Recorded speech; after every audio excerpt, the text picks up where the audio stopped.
Hello, and welcome to your Grow Groups this week. My name is Jessica, and we are so happy that you have chosen to gather together and to continue this conversation of Jesus in real life. We're here in this Lenten season talking about the 7 I am statements of Jesus and how he used real life examples to help us more understand who he was.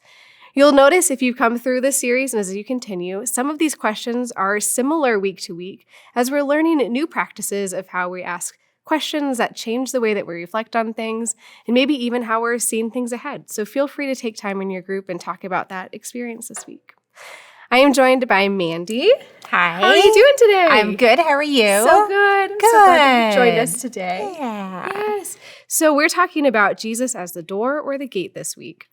And so as our fun first question, I'm curious. You come upon a magical or mysterious door. What do you hope is on the other side?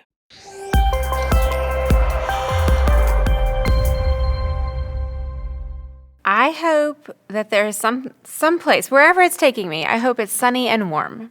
Because I do not like being cold. And I like the sunshine.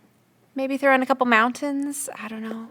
I like it. Yeah. A little mixed terrain. It's mysterious and magical. It can be mountains on a beach.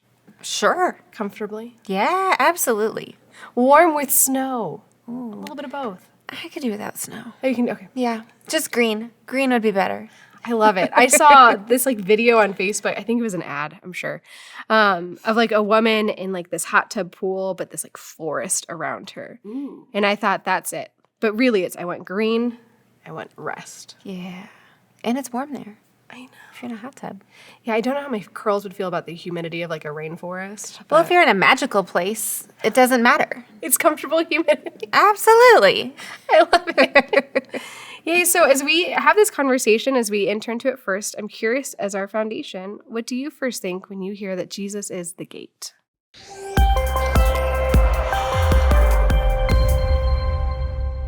Well, I was thinking a gate kind of controls what comes in and out. So they have that say, they have that decision, or you have to go through that.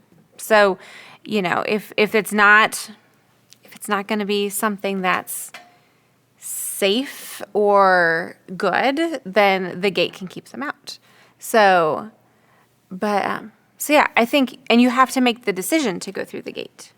So I was thinking you have to decide to go to Jesus because he is the one who can then let you kind of to that other side of what's behind the gate. Yeah, I like that. I like that a lot. I will be so honest here. I'm about to finish my seminary degree, and I still had to go back to this verse because I was like, what? But what does that even actually mean? I read it a couple times also. So I was trying to answer the question first because I thought, well, does that, I'm afraid of Jesus being this intense gatekeeper. Is Jesus keeping me out? That can't be right. And so is it Jesus keeping the other things out, protecting us? Is that the whole, knock on the door will be answered? I'm like, oh, so Jesus will answer when we call out. So I'm coming from this one a little open. Yeah. And welcome to learn more about it. Yeah. So as we were looking at scriptures and looking at historical context on this one, this was, again, new to me. Seminary teaches us a lot, but not everything. But it was actually common for shepherds to lay across the entrances and act like the physical gates for their herds. So their sheep couldn't come and go. People couldn't come and go. There was this one gateway. So thinking of that, how have you experienced both protection and freedom in Jesus?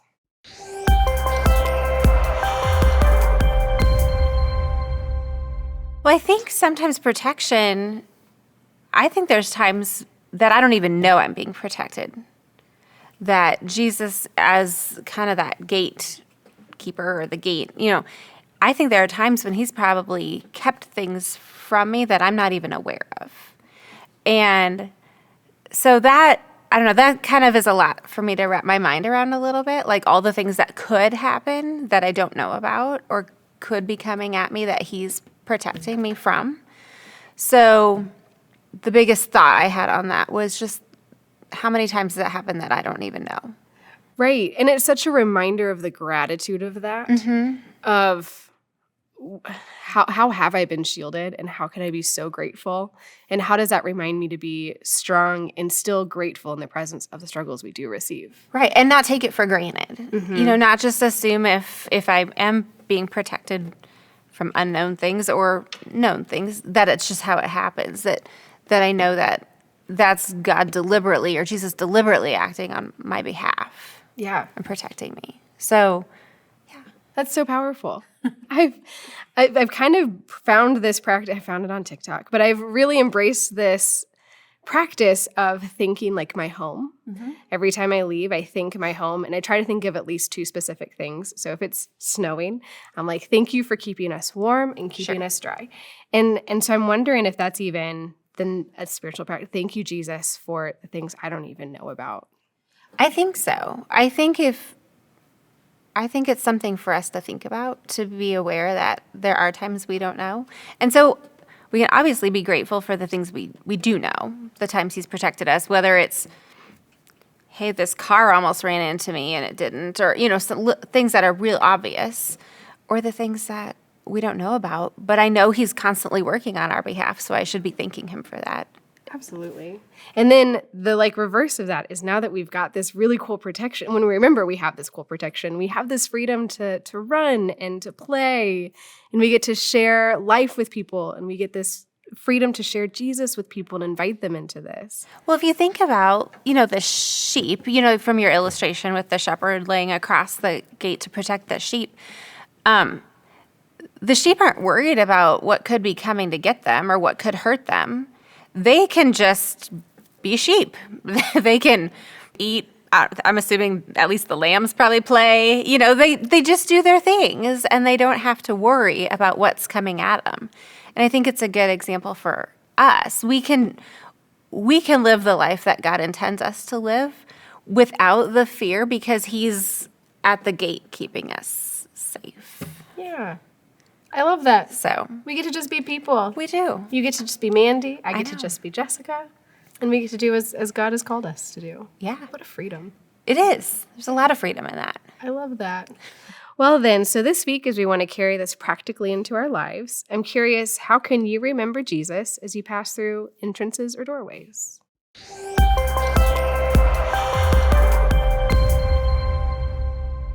That's such a good visual reminder. Do you think car doors too? Like when you get in and out of your car?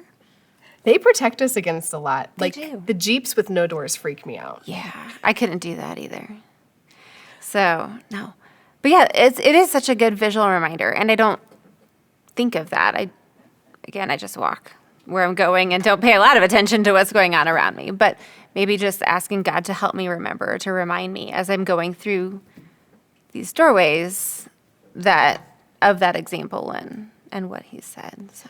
Right, yeah, I can see it locking the door and thinking, Jesus protects me like my deadbolt is protecting me. Or even walking into home and being like, oh, I've got this freedom to rest and simply be. Yeah. Just as Jesus gives us that rest. Yeah, here's a lot of reminders we get. I know a lot of times the first thing I do when I walk into my house is that I kick my shoes off because I'm done with them. And because it's my home. It's comfortable. It doesn't matter if I'm wearing shoes or not. It doesn't matter. And I can just be. And so I think that's a good reminder. Like, we can just be in Jesus. We don't have to be a certain way. We don't have to be all dressed up. We don't have to prepare.